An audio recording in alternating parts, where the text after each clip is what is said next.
కల్వకుంట్ల గ్రామానికి చెందిన చిప్పల లక్ష్మి గత కొంతకాలంగా అనారోగ్యంతో బాధపడుతూ ఈ రోజు తుది శ్వాస విడిచారు. ఈ సమాచారాన్ని కాంగ్రెస్ పార్టీ సీనియర్ నాయకులు మహేందర్ రెడ్డి, లీలా గ్రూప్ చైర్మన్ ప్రముఖ కాంగ్రెస్ నాయకులు మీనాక్షి, డాక్టర్ మోహన్ నాయక్ దృష్టికి తీసుకెళ్లారు.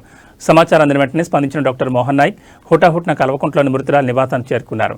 లక్ష్మి పార్థివ దేహానికి పూలమాలలు వేసి నివాళులర్పించిన నాయకులు ఆమె కుటుంబ సభ్యులను పరామర్శించి ధైర్యం చెప్పారు. ఈ సందర్భంగా డాక్టర్ మోహన్ నాయక్ మానవత్వం చాటుకున్నారు. బాధిత కుటుంబానికి తక్షణ సాయంగా 5,000 రూపాయలు ఆర్థిక సహాయాన్ని అందజేశారు. కష్టకాలంలో పేద కుటుంబాలకు అండగా నిలవడమే తమ లక్ష్యమని ఆయన ఈ సందర్భంగా పేర్కొన్నారు.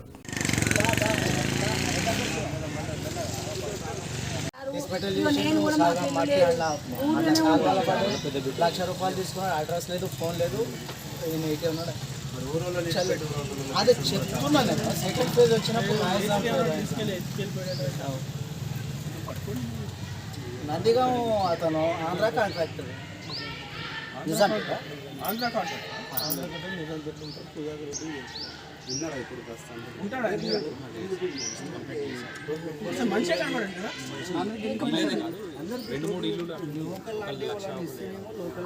కొంచెం పెద్ద మనుషులు